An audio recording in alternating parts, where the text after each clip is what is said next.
Movie के start होते ही हमें अब तक की स्टोरी दिखाई जाती है, जहाँ पर हम ये देखते हैं कि ह्यूमंस ने इंसानों के दिमाग को तेज करने के लिए एक वायरस को क्रिएट किया था, और जिन साइंटिस्टों ने उसे क्रिएट किया था उन्होंने उस वायरस को टेस्ट करने के लिए उसे पहले मंकीज के ऊपर अप्लाई किया था। लेकिन एक बार एक एक्सपेरिमेंट के दौरान ही वो वायरस फैल जाता है, जिसके बाद हम ये देखते हैं कि उस वायरस की वजह से जितने भी मंकीज और एप्स होते हैं वो तो बहुत समझदार हो जाते हैं, लेकिन उससे हटकर जितने भी ह्यूमंस होते हैं उन सब के अंदर भी ये वायरस बहुत तेजी से फैलता है, और ये वायरस एक एक करके उन सारे इंसानों की जान ले लेता है। और इसके साथ ही ऐसे बहुत ही कम लोग होते हैं जो कि इस वायरस से इम्यून होकर इससे बच पाते हैं, लेकिन वो जो बचे हुए लोग होते हैं उनके अंदर भी इस वायरस का म्यूटेशन हो जाता है। इसीलिए धीरे धीरे करके बचे हुए ह्यूमंस का दिमाग भी खराब होने लगता है, और बेसिकली उनके सोचने समझने की शक्ति खत्म हो जाती है। इसीलिए उसके बाद से ह्यूमंस ना तो बोल पाते हैं, ना ही चीजों को समझ पाते हैं, और ना ही पहले की तरह समझदार रह पाते हैं। मतलब कि अब दुनिया ऐसी बन जाती है जिस दुनिया में ह्यूमंस जानवर जैसे हो जाते हैं, और जो मंकीज एंड एप्स होते हैं वो सभी इंसानों की तरह बुद्धिमान हो जाते हैं। अब ये सारी कहानी थर्ड पार्ट तक दिखाई गई है, जहाँ पर उस मूवी के एंड में हम ये भी देखते हैं कि वहाँ सभी बंदरों के लीडर सीजर की मौत हो जाती है। सो इसीलिए अब बात करें इस मूवी की, यानी कि kingdom of the planet of the apps की, तो इसकी कहानी उसी इवेंट के 300 साल बाद से स्टार्ट होती है। हम ये देखते हैं कि 300 साल बाद दुनिया काफी बदल चुकी है, और दुनिया एक ऐसी दुनिया बन चुकी है जहाँ पर ह्यूमंस स्टोन एज की तरह रह रहे हैं, यानी कि वो बिल्कुल आदिवासी जैसे हो चुके हैं, और जो बंदर है उन्होंने सभ्यता बसा ली है, इसीलिए वो सब एक साथ मिलकर रह रहे हैं। यहाँ पर हम एप्स के एक बहुत बड़े कबीले को देखते हैं जो कि एक साथ मिलकर जंगल में रहता है, और ये सब लोग जंगल में ठीक उसी तरह से रहते हैं जिस तरह से हमने सीजर के टाइम पर रहते हुए देखा था। इसके आगे हम अपनी कहानी के एक मेन कैरेक्टर से मिलते हैं जिसका नाम है नोआ। नोआ भी इन्हीं सारे एप्स का मेंबर है जो कि जंगल में रहते हैं, और वो बेसिकली इन जंगल में रहने वाले एप्स के लीडर का बेटा है। यहाँ पर हम नोआ के कुछ दोस्तों को भी देखते हैं जो कि होते हैं सूना और अनाया। मूवी के शुरुआती सीन्स में हम ये देखते हैं कि नोआ, सूना और अनाया तीनों मिलकर एक ऊंची जगह पे चढ़ के बांस के अंडे इकट्ठा करते हैं, और जब उन्हें अंडे मिल जाते हैं तब वो अपने जंगल में वापस आ जाते हैं। वहाँ कर हमें पता लगता है कि यहाँ पर जितने भी जवान बंदर है उन सभी के पास उनके अलग अलग बाज है, और ये सारे बाज उनके पालतू हुआ करते हैं। अब असल में जब इनके कबीले से कोई भी एप जवान हो जाता है तब उसे भी एक बाज का अंडा दिया जाता है, और जब उस अंडे से बाज फुटकर बाहर आता है तब उस एप को उसकी हिफाजत करनी होती है, उसे पालना पोसना होता है, उसकी ट्रेनिंग करवानी होती है, एंड देन जाकर वो उसे एज अ पेट यूज कर सकता है। इसके साथ ही हम ये भी जानते हैं कि ये सभी अपने बाज को कंट्रोल करने के लिए एक स्पेशल टाइप का गाना गाते हैं, और इस तरह का गाना गाने में यानी कि ऐसा साउंड निकालने में नोआ के फादर यानी कि इनके पूरे कबीले के लीडर सबसे एक्सपर्ट है। अब कहानी में आगे हम ये देखते हैं कि जब नोआ अपने अंडे को हासिल करके उसे अपने पास हिफाजत से रखता है तब एक दिन रात को अचानक से उसके पास एक ह्यूमन लड़की आती है, और वो बेसिकली नोआ के कबीले में खाने की तलाश में आती है। लेकिन जब नोआ उसे देख लेता है तब वो वहाँ से भागने की कोशिश करती है, जिस वजह से उसकी नोआ से झड़प हो जाती है, और उस दौरान नोआ का अंडा टूट जाता है। अब अपने अंडे के टूटने की वजह से नोआ ये डिसाइड करता है कि वो जल्दी से जंगल जाएगा और जल्दी से बांस के एक दूसरे अंडे को ढूंढेगा। इसके लिए नोआ अंडा ढूंढने निकल जाता है, लेकिन जब वो जा रहा होता है तब उसे रास्ते में उसके कबीले के 2 आदमी दिखते हैं, यानी कि 2 एप्स दिखते हैं। वो दोनों एप्स बहुत ही बुरी हालत में जमीन पर पड़े होते हैं, और जब नोआ उनके पास जाता है तब उसे पता लगता है कि किसी ने उन्हें बहुत बुरी तरह से मारा है और अब उनकी जान जाने वाली है। नोआ जब उन दोनों से पूछता है कि आखिर ये सब उनके साथ किसने किया है, तब वो लोग नोआ को ये बताते हैं कि असल में जिस तरह से उनके बंदरों का कबीला है ठीक उसी तरह से एक और वानर कबीला है, लेकिन जैसे उनका वानर कबीला जंगल में रहता है बिल्कुल उसी तरह से ये दूसरा वाला वानर कबीला समुद्र के किनारों पर रहता है। लेकिन समुद्र के पास रहने वाले जो ये वानर है वो सभी हमसे बहुत नफरत करते हैं, और इसीलिए ये हमें अपना गुलाम बनाने की कोशिश करते हैं, और अगर हम इनका विरोध करते हैं तो ये हमें मार देते हैं। आगे वो नोआ को बताते हैं कि उन्हीं समुद्री वानर के कबीलों के बहुत सारे आदमी यानी कि बहुत सारे वानर उनके कबीले को ढूंढ चुके हैं, और इसीलिए वो बहुत ही जल्दी हमारे कबीले तक पहुंचकर कबीले को पूरी तरह से बर्बाद कर देंगे और हमारे लोगों को गुलाम बना लेंगे। अब ये सारी बातें जानने के बाद ही नोआ सीधा अपने कबीले के अंदर वापस आता है, लेकिन जैसे ही वो वापस आता है वैसे ही वो ये देखता है कि उससे पहले ही दूसरे वानर वहाँ पर आ चुके हैं और उन सब ने उसके कबीले को आग लगा दी है। इसके साथ ही वो लोग उसके कबीले के सभी लोगों को बहुत मारते हैं और उन सभी को बांधकर अपना गुलाम बना लेते हैं। साथ ही साथ वो लोग नोआ के फादर पर भी अटैक करते हैं। ये देखकर नोआ अपने फादर को बचाने जाता है, लेकिन वो लोग नोआ को धक्का देकर सीधा नीचे गिरा देते हैं, जिसके बाद नोआ सीधा झाड़ियों में गिर जाता है, एंड देन वो लोग उसके फादर को जान से मार देते हैं। और वो लोग उसके फादर को इसलिए मारते हैं क्योंकि उसका फादर उस पूरे कबीले का लीडर होता है। इसके बाद जंगल के सारे वानरों को सीधा समुद्र के वानरों के पास ले जाया जाता है और उन सभी को समुद्री वानर के लीडर का गुलाम बना दिया जाता है। इसके अगले दिन जब नोआ की आंखें खुलती है तब वो ये देखता है कि उसके पूरे कबीले को जला दिया गया है, साथ ही उसके फादर भी मर चुके हैं एंड उसके कबीले के सारे लोगों को बंदी बनाकर ले जाया गया है। इसके आगे वो अपने फादर का अंतिम संस्कार करता है और इसके लिए वो अपने फादर को जमीन के अंदर दफना देता है, एंड फिर इसके बाद ही वो ये कसम खाता है कि वो समुद्री वानर के लीडर से अपने फादर की मौत का बदला लेगा और अपने सारे साथियों को छुड़ा कर लाएगा। इसके लिए वो उन सारे बंदरों की तलाश में जंगल जाता है। जंगल जाकर नोआ की मुलाकात एक ओरेंगुटान से होती है और ये वाला ओरेंगुटान बिल्कुल मॉरिस की तरह दिखता है, बस मॉरिस और इसमें थोड़ा सा अंतर होता है। लेकिन इस वाले ओरेंगुटान का नाम राका होता है, लेकिन ये भी मॉरिस की तरह काफी अच्छा और इंटेलिजेंट होता है। यहाँ पर राका के पास कई सारी किताबें होती है, जिन्हें देखकर नोआ राका से पूछता है कि आखिर ये सब क्या है, जिस पर राका उसे बताता है कि ये सारी किताबें हैं और इनके अंदर कई सारे अक्षर और चिन्ह बने हैं और उन सब का कुछ ना कुछ मतलब है। अब यहाँ पर मैं आपको बता दूं कि ये लोग किताबों को नहीं पढ़ सकते हैं, लेकिन ये जो राका होता है वो नोआ को बताता है कि सालों पहले ऐसे वानर हुआ करते थे जो कि इन किताबों को भी पढ़ पाते थे और किताबों को पढ़ने वाले वानर सीजर के समय में हुआ करते थे। अब सीजर का नाम सुनते ही नोआ राका से पूछता है कि आखिर आखिर सीजर कौन है, जिस पर राका नोआ को बताता है कि सीजर वो पहला ऐसा वानर था जिससे उन सारे वानरों के विकास की शुरुआत हुई थी। सीजर एक महान वानर था और उसने ही वानरों की सभ्यता बसाई थी। उसकी वजह से सभी वानर बोल पाए थे, सभी के दिमाग का विकास हुआ था और तो और सीजर ने वानरों का राजा बनकर सभी का उद्धार भी किया था। इसके साथ ही सीजर का ऐसा माना था कि एक वानर को दूसरे वानर को कभी नहीं मारना चाहिए। अब इसके बाद राका और नोआ काफी अच्छे दोस्त बन जाते हैं और इसीलिए वो दोनों साथ मिलकर खाना खाते हैं। लेकिन जब वो दोनों खाना खा रहे होते हैं उसी टाइम पर उनके पास वो लड़की आती है जिस लड़की ने नोआ से टकराकर उसका अंडा फोड़ दिया था। यहाँ पर उस लड़की को देखकर नोआ उस पर गुस्सा होता है, लेकिन राका उसे रोक देता है और वो उससे कहता है कि महान सीजर इंसानों से प्यार करते थे और इसीलिए हम वानरों को भी इंसानों से प्यार करना चाहिए, ना कि उन्हें डांटना चाहिए। इसके लिए राका उस लड़की को कुछ खाना देता है, जिसके बाद जब वो लड़की खाना खाती है तब वो उन दोनों की दोस्त बन जाती है। यहाँ पर राका नोआ को ये भी बताता है कि कोई समय ऐसा भी था जब इंसान भी बोल पाते थे, उनके पास भी बुद्धि होती थी और वो भी सभ्यता से बड़े सभ्य तरीके से रहते थे। लेकिन अब इंसानों में बहुत परिवर्तन हो गया है, वो अब बिल्कुल जानवरों की तरह रहते हैं और अब तो उनके अंदर बुद्धि भी नहीं होती है। अब इसके बाद ये दिन बीत जाता है, जिसके बाद अगले दिन नोआ, राका और वो लड़की तीनों मिलकर जंगल में आगे जाते हैं। जंगल में आगे जाकर उन्हें कई सारे और इंसान दिखते हैं और वो इंसान बेसिकली देखने में आदिवासी जैसे होते हैं और वो सब जंगलों में खाना ढूंढ रहे होते हैं। लेकिन उसी टाइम पर हम ये देखते हैं कि वहाँ पर दूसरे कबीले के वानर आ जाते हैं और वो लोग इंसानों को जान से मारने लगते हैं, क्योंकि ये दूसरा कबीला इंसानों से नफरत करता है। हालांकि नोआ और राका दोनों मिलकर यहाँ से उस लड़की को बचा लेते हैं और उसे दूर ले जाते हैं। वहाँ से सुरक्षित आने के बाद ही वो लड़की उनसे बात करती है और वो उन दोनों को बताती है कि उसका नाम मे है। ये देखकर राका चौंक जाता है और वो ये बोलता है कि आखिर ये लड़की बोल कैसे सकती है। बट ये सुनकर मे उन दोनों को बताती है कि वो असल में बाकी इंसानों से काफी अलग है, क्योंकि उसके अंदर न सिर्फ बुद्धि है बल्कि इसके साथ ही वो बोल भी सकती है और तो और उसे कपड़े पहनने का भी ढंग है। साथ ही साथ वो उन्हें ये भी बताती है कि वो जिस इंसानों के झुंड में रहती थी उस इंसानों के झुंड में काफी समझदार लोग थे, लेकिन वो दूसरे कबीले के वानर जिन्होंने आज हमला किया था उन्होंने मेरे कबीले पर हमला करके मेरे कबीले के सारे लोगों को मार दिया और इसीलिए सिर्फ मैं ही जिंदा रह पाई हूँ। अब इसके बाद वो तीनों अपना सफर जारी रखते हैं और चलते चलते वो तीनों एक नदी के पुल पर आ जाते हैं। लेकिन यहीं पर हम ये देखते हैं कि दूसरे कबीले के वानर उन पर हमला कर देते हैं और इसीलिए इसी लड़ाई के अंदर राका पानी में गिरकर बह जाता है। लेकिन नोआ और मे जो होते हैं वो दोनों पकड़े जाते हैं, इसीलिए उन दोनों को पकड़कर सीधा समुद्री वानर के सरदार के पास लाया जाता है। यहाँ पर आने के बाद हम ये देखते हैं कि ये जो वानरों का दूसरा कबीला है ये पूरी तरह से पानी के बगल में रहता है और इन्होंने अपने इलाके में समुद्र के पानी को रोकने के लिए एक बड़ी सी दीवार बना रखी है। इसके साथ ही इन सभी वानरों का जो सरदार है उसका नाम है प्रॉक्सिमस सीजर। लेकिन ये बहुत क्रूर है, यानी कि ये बहुत ज्यादा निर्दयी है, क्योंकि ये सभी इंसानों से बहुत नफरत करता है और उन्हें देखते ही मार देने का हुक्म देता है। साथ ही साथ ये बाकी के सारे वानरों को भी अपना गुलाम बनाना चाहता है और ये ऐसा चाहता है कि जितने भी वानर हो वो सब के सब उसकी गुलामी करके रहें और वो सारे वानरों के ऊपर हुकूमत करें। मतलब कि बेसिकली प्रॉक्सिमस सीजर का बिहेवियर कोबा जैसा होता है और वैसे इसके नाम में सीजर तो होता है, लेकिन एक्चुअली में ये असली वाले सीजर से बहुत अलग होता है। इसके साथ ही हम ये भी जानते हैं कि इन सब का सरदार जो होता है यानी कि प्रॉक्सिमस सीजर वो ह्यूमन हिस्ट्री के बारे में काफी कुछ जानता है और उसे पहले के समय में क्या क्या हुआ ये सब कुछ पता होता है। इसके साथ ही उसके पास में एक बहुत बड़ा शिप होता है जिसके अंदर काफी बड़ा बंकर होता है और उस बंकर में इंसानों के बहुत सारे हथियार होते हैं और पावरफुल टेक्नोलॉजी के एडवांस गैजेट्स होते हैं। लेकिन उस बंकर का दरवाजा बंद होता है और इसीलिए वो अपने सारे गुलामों की मदद से उस दरवाजे को खोलने की कोशिश करता है। लेकिन रोज कोशिश करने के बाद भी वो दरवाजे को खोल नहीं पाता है। लेकिन उसका ये लक्ष्य होता है कि वो किसी तरह से इस बंकर के दरवाजे को खोल ले ताकि उस बंकर के अंदर जितने भी हथियार और पावरफुल गैजेट्स हैं वो उन सभी को हासिल करके सारे इंसानों को जान से मार दे और सारे वानरों को हमेशा के लिए अपना गुलाम बना ले और फिर वो अल्टीमेटली पूरी दुनिया के ऊपर शासन करे। हालांकि ये प्रॉक्सिमस सीजर इंसानों से इतनी ज्यादा नफरत इसीलिए करता है क्योंकि वो ह्यूमन हिस्ट्री के बारे में काफी अच्छे से जानता है और इसीलिए उसे ये भी पता होता है कि बहुत साल पहले इंसान बंदरों को पिंजरे में रखा करता था और बंदरों को इंसानों की गुलामी करनी पड़ती थी। इसीलिए प्रॉक्सिमस सीजर ऐसा सोचता है कि अगर इंसानों के पास फिर से दिमाग आ गया और वो फिर से होशियार हो गए तो वो एक बार फिर से बंदरों को अपना गुलाम बना लेंगे और इसीलिए ऐसा कुछ ना हो इसके लिए वो ये चाहता है कि वो इंसानों के हथियार को हासिल करके सारे इंसानों को खत्म कर दे ताकि उसे रोकने और गुलाम बनाने वाला कोई ना बचे। अब इसके आगे बात करें नोआ की,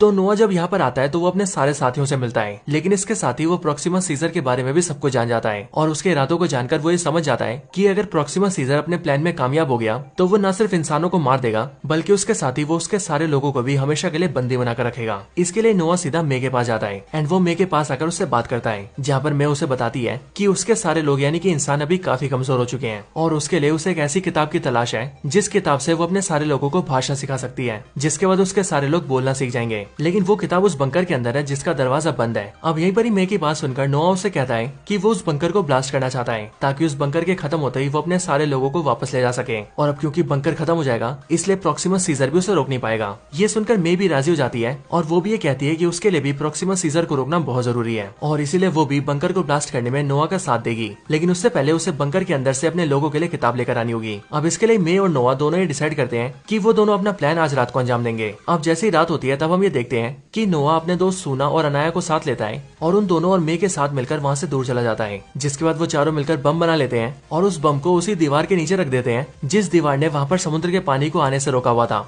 यहाँ पर बेसिकली नोआ का ये प्लान होता है कि वो पहले मे के साथ बंकर के अंदर जाएगा, उसे जो किताब चाहिए वो उसे दिलवा देगा एंड देन फिर मे उसका साथ देगी, जिसके बाद वो लोग उस बम का इस्तेमाल करके बंकर को उड़ा देंगे। बट असल में मे का प्लान कुछ और ही होता है और इसीलिए अपने प्लान को पूरा करने के लिए मे नोआ, सुमा और अनाया के साथ मिलकर सीधा एक छोटे से खुफिया छेद के जरिए उस बंकर के अंदर आ जाती है। बंकर के अंदर आकर मे को जो किताब चाहिए होती है वो उसे मिल जाती है, लेकिन उसी दौरान नोआ और उसके साथियों को एक ऐसी किताब मिलती है जो कि बेसिकली बच्चों की एक जू वाली किताब होती है। लेकिन इस वाली किताब में वो लोग ये देखते हैं कि किताब में कई सारी ऐसी इमेजेस बनी हुई है जिनके अंदर बंदरों को पिंजरे में रखा गया है और इंसान उन्हें बाहर से देख रहे हैं। अब हालांकि नोआ और उसके साथियों को ये देखकर थोड़ा बुरा तो लगता है, लेकिन वो इस बात को इग्नोर करके मे के साथ आगे निकल जाते हैं। इसके बाद वो चारों बंकर के गेट के जरिए बाहर आ रहे होते हैं, लेकिन जैसे वो लोग बंकर का गेट खोलते हैं वैसे वो लोग ये देखते हैं कि बाहर प्रॉक्सिमा सीजर खड़ा होता है और वो भी अपने कई सारे आदमियों के साथ। उन चारों को वहाँ एक साथ देखकर प्रॉक्सिमा सीजर ये समझ जाता है कि इस बंकर के अंदर जो भी हथियार है, यानी कि जो भी हथियार उसे चाहिए, उन सबको उन चारों ने कहीं ना कहीं छुपा दिया होगा और साथ ही साथ वो चारों उसके खिलाफ कोई ना कुछ साजिश कर रहे होंगे। और इसीलिए उन सबसे बातें उगलवाने के लिए प्रॉक्सिमा सीजर नोआ की दोस्त सूना के ऊपर चाकू रख देता है एंड अपने आदमी से कहता है कि वो उसे मार दे।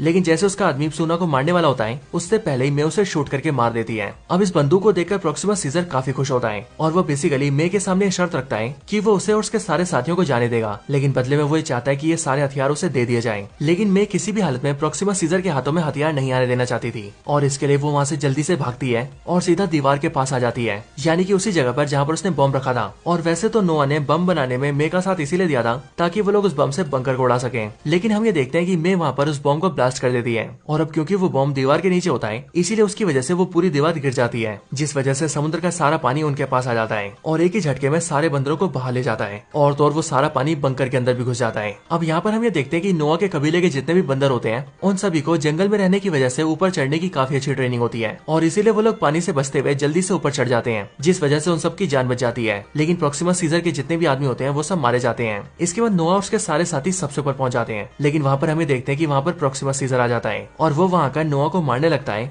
और सभी लोगों से कहता है कि वो सब उसके गुलाम है, इसीलिए वो सब उसकी गुलामी करते रहे। बट यहाँ पर ही हम ये देखते हैं कि नोआ धीरे से अपने कबीले का वो वाला गाना गाने लगता है जिस गाने से वो सभी अपने बाजों को बुलाया करते थे और इसीलिए यहाँ पर जैसे ही नोआ गाना गाता है वैसे ही प्रॉक्सिमा सीजर के पास बहुत सारे बाज आ जाते हैं और वो सब उसे उठाकर सीधा पानी में फेंक देते हैं, जिसके बाद प्रॉक्सिमा सीजर पानी में डूब जाता है। इसके बाद नोआ अपने कबीले के सारे लोगों को लेकर अपने जंगल में वापस आ जाता है और जंगल आकर वो लोग अपने घर को एक बार फिर से बनाते हैं और पहले की तरह नॉर्मल जिंदगी जीने लगते हैं। अब यहाँ पर मूवी का फाइनल सीन आ जाता है जहाँ पर हमें देखते हैं कि नोआ मे से बहुत नाराज होता है और वो इसीलिए क्योंकि मे ने उसे धोखा दिया होता है और इसीलिए नोआ और उसके सारे साथी ये तय करते हैं कि वो लोग इंसानों के ऊपर कभी विश्वास नहीं करेंगे। इसके साथ ही वो लोग ये भी तय करते हैं कि अब से वो लोग खुद को बहुत डेवलप करेंगे ताकि वो बहुत शक्तिशाली हो सके और कोई भी उन्हें गुलाम न बना सके। अब इसके साथ ही हमें दूसरा साइड दिखाया जाता है जहाँ पर हम सभी मे को देखते हैं। यहाँ पर मे ने बंकर से जो किताब निकाली होती है वो उसे लेकर सीधा दूसरे इंसानों के पास चली जाती है। मे जब दूसरे इंसानों के पास आती है तब हम ये देखते हैं कि असल में वहाँ पर मे जैसे और भी कई सारे इंसान हैं, मतलब कि ऐसे इंसान जो कि बात कर सकते हैं, जिनके पास दिमाग है, बुद्धि है और वो सभी काफी इंटेलिजेंट है। एंड बेसिकली यहाँ पर ये सभी दुनिया के दूसरे कोनों में रहने वाले ह्यूमन से कम्युनिकेट करने की कोशिश कर रहे होते हैं और इसीलिए जैसे ही मे इन सबको किताब देती है वैसे वो किताब से जानकर सैटेलाइट को ठीक कर लेते हैं और दुनिया के दूसरे ह्यूमन से कम्युनिकेट करते हैं। मतलब कि यहाँ पर हमें ये दिखाया जाता है कि अभी भी दुनिया के अंदर ऐसे बहुत सारे ह्यूमंस बाकी हैं जो कि पहले की तरह बहुत ज्यादा इंटेलिजेंट हैं और अब उन्होंने भी साथ मिलकर इवॉल्व होना स्टार्ट कर दिया है। मतलब कि एक तरफ वानर इवॉल्व हो रहे हैं और दूसरी तरफ ह्यूमंस इवॉल्व हो रहे हैं, लेकिन इनका इवोल्यूशन इन्हें कहाँ तक ले जाएगा